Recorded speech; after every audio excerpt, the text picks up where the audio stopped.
বিএনপির একাংশ নির্বাচন পেছাতে চায়, তারা ফেব্রুয়ারিতে নির্বাচন চায় না। অবাক হচ্ছেন? একদম সত্য কথা। বিএনপির একাংশ ফেব্রুয়ারিতে নির্বাচন চায় না।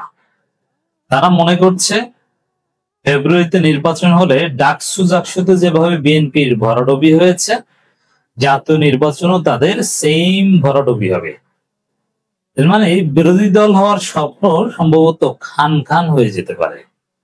এ কারণে যে কোনো মূল্যে ফেব্রুয়ারিতে নির্বাচন হতে দেওয়া যাবে না, এটা বিএনপির একাংশের মনের ভাবনা। এখন ফেব্রুয়ারিতে নির্বাচন চাই না এটা তো সরাসরি বলবে না, কি বলবে? যে ডক্টর ইউনূসের অধীনে নির্বাচন চাই না, কারণ ডক্টর ইউনূস জামাতকে জিতিয়ে দিবেন।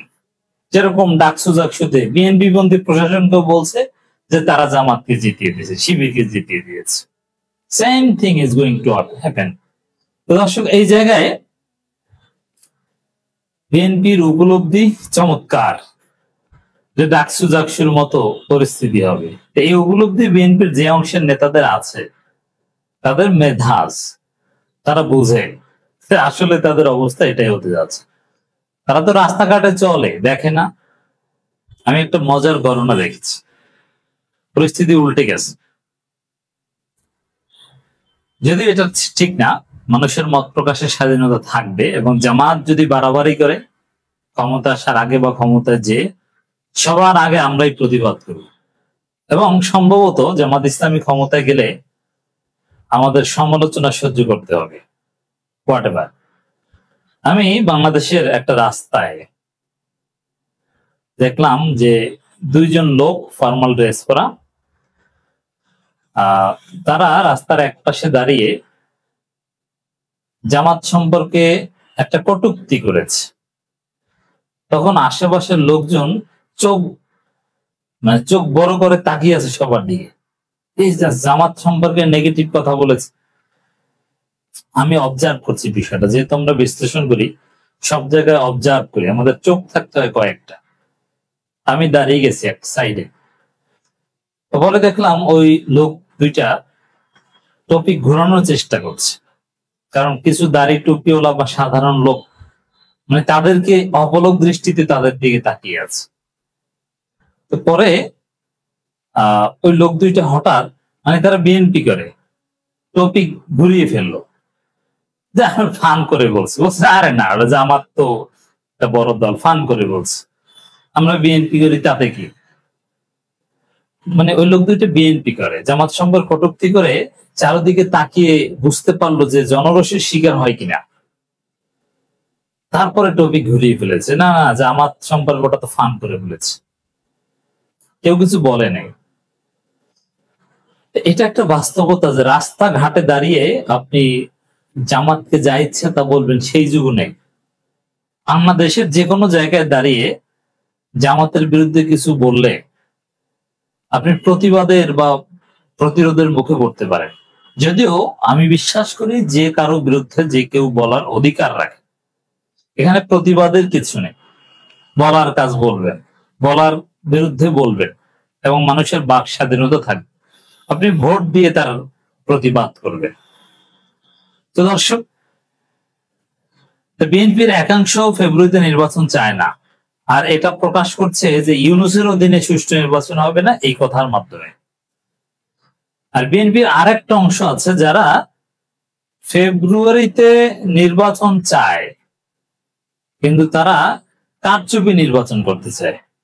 যে ফেব্রুয়ারিতে যেভাবে হোক ভাগ বাটোয়ারা করে চুরি চামারি করে ভোট টাকিয়ে যেভাবে ক্ষমতায় আসতে হবে, নইলে আমচালা সব যাবে, আর জীবনে বিএনপি ঘুরে দাঁড়াতে পারবে না। বিএনপি হয়ে যাবে জাতীয় পার্টি আর মুসলিম লীগের মতো, ন্যাপ ভাসানির মতো। তো এখন দ্বিতীয় যে গ্রুপ যারা ফেব্রুয়ারিতে নির্বাচন চায় কিন্তু কারচুপি চায়, এটা সম্ভব হবে না। ইউনূস যেভাবে সারা পৃথিবীকে এনগেজ করছে নির্বাচনে, তাতে কারচুপি করা আদৌ সম্ভব হবে না। তো দর্শক, এই জায়গায় বিএনপি নেতা ফজলুর রহমান এখন পর্যন্ত কিন্তু তিনি বহিষ্কৃত নন, তার পদ স্থগিত, এবং তিনি বিএনপি পরিচয়ে তাকে টকশোতে ডাকা হয়, তিনি যান। এই ফজলুর রহমান তার দলকে সতর্ক করছেন, এখন নির্বাচন হলে ডাকসুর মতো ফল হবে। মানে কি, বিএনপি একটাও জিততে পারবে না, সব জায়গায় পরাজয় হবে, নিরঙ্কুশ সংখ্যাগরিষ্ঠতা নিয়ে জামাত ইসলামী ক্ষমতা আসবে। এটা ফজলুর রহমানের ব্যাখ্যা। এবং একটা অসমর্থিত সূত্রে জানলাম যে ফজলু নাকি বলছে, আমার জীবদ্দশায় জামাত ক্ষমতা আসলে আত্মহত্যা করব। এখন দেখেন, বিএনপির মতো অনৈতিক দল তারা কখনোই নির্বাচন হলে ডাকসুর মতো তারা কখনোই পরাজিত হয়ে বলবে না যে ঠিক আছে, জনগণ ভোট দেয়নি, সামনের বার দিবে, আমরা পরের বার জেতার চেষ্টা করবো, এবার সেকেন্ড হয়েছি, সামনের বার ফার্স্ট হবো। তারা বলবে নির্বাচন সুষ্ঠু হয়নি, এই ন্যারেটিভ নির্মাণ শুরু করে দেবে। এই ষড়যন্ত্র, বিএনপিকে হারাতে চায়। আবার রিজভী বলেছে যে পুরো প্রশাসন জামাত শিবিরময়। এই অভিযোগগুলো দিয়ে রাখছে মূলত পরাজয় মানতে চাইবে না, কিন্তু আসলে ইউনূস এমন ভাবে সবার হাত পা বাঁধছেন, সিসি ক্যামেরা থেকে শুরু করে সারা পৃথিবীকে এমন ভাবে এই জায়গায় আনছেন, যদি বলে যে নির্বাচন সুষ্ঠু হয়নি তাহলে তার পিঠের চামড়া থাকবে না। সুষ্ঠু হওয়ার পর যদি বলে সুষ্ঠু হয়নি, কারণ আসলেই সুষ্ঠু না হলে বলা যায় সুষ্ঠু হয়নি, কিন্তু ফেয়ার নির্বাচনকে সুষ্ঠু হয়নি বললে তো মানুষ ট্রল করবে। আপনারা দেখেছেন যে ডাকসু নির্বাচন সুষ্ঠু হয়নি, এটা নিয়ে পরাজিত প্রার্থীরা এক জায়গা থেকে আর এক জায়গায় যাচ্ছে এবং মানুষ ছবি তুলে হাসাহাসি করছে। আরে বাবা, তুই জিততে পারস নাই, তুমি এখন আবার এক জায়গা থেকে আর এক জায়গা যাও যে ভোট সুষ্ঠু হয় নাই। মানুষ ওদেরকে কি মনে করছে? তো দর্শক, আমরা দেখতে পাচ্ছি বিভিন্ন মিডিয়া ওই পরাজিত প্রার্থীদের দৌড়ঝাঁপের ছবি করুণ মিউজিক দিয়ে প্রচার করছে। যায় পাখি উড়ে যায়, সোনার পাখি উড়ে যায়, এরকম কি গানের জন্য মিউজিক।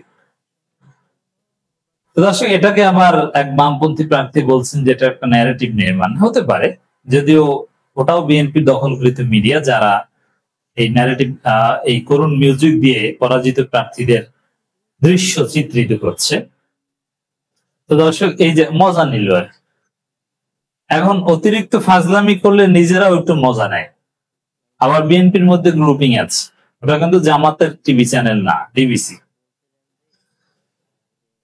তো দর্শক, পরাজয়ের পর ওইরকম দৌড়ঝাঁপ করবে, আর কিছু করতে পারবে না। এই জন্য আগে ভাগে বলে রাখছে, সতর্ক করছে। যেমন ডাকসু জাকসুতে পরাজয় দেখে রাকসু নির্বাচন বানচাল করতে উঠে পড়ে লেগেছে, কিন্তু আসলে কি রাকসু ঠেকাতে পারবে? পারবে না। পারবে মাঝপথে। বিএনপির প্যারাডাইম শিফটটা দেখেন, ডাকসুতে ভোট বর্জন করে নাই, ঠেকেছে।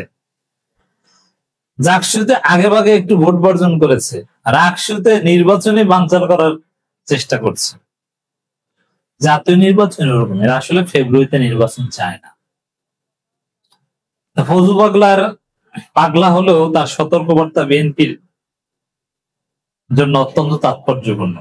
ফজু পাগলার মতো লোক এই উপলব্ধি করছে যে আসলে দেশের জনপ্রিয়তা এখন জামাতময়।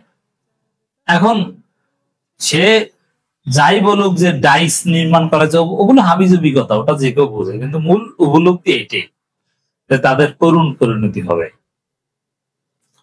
আর ডাকসু জাকসুতে ভোট চুরি হয়েছে এটা যদি বলে তাহলে লাশও হাসবে, কবর থেকে মানুষ উঠে হাসবে যে কি পাগল। এখন নির্বাচন হলে ডাকসুর মতো ফল হবে, এমন মন্তব্য করেছে বিএনপির পদস্থগিত পাওয়া নেতা বীর মুক্তিযোদ্ধা অ্যাডভোকেট মোহাম্মদ ফজলুর রহমান। যারা মুক্তিযুদ্ধ পরিচয় দেন সবার নাকি গোপন ভিডিও আছে গোয়েন্দা সংস্থার হাতে, আমরা শুনি। তার মুক্তিযুদ্ধ ব্যবসা করলে গোপন ভিডিও নাকি থাকে। ফজলুর রহমানের ভাষায় এই ইলেকশনটা হলে পরে ডাকসু যেরকম ডাইস বানাইছে, ওই ডাইস মাইসের থিওরিকে বিশ্বাস করে না, মূল কথা এটাই। এবং বলছে যে ইউনূসের অধীনে নির্বাচনে যাওয়া ঠিক হবে না। এর অর্থই হচ্ছে নির্বাচন পেছাতে চায় বিএনপি।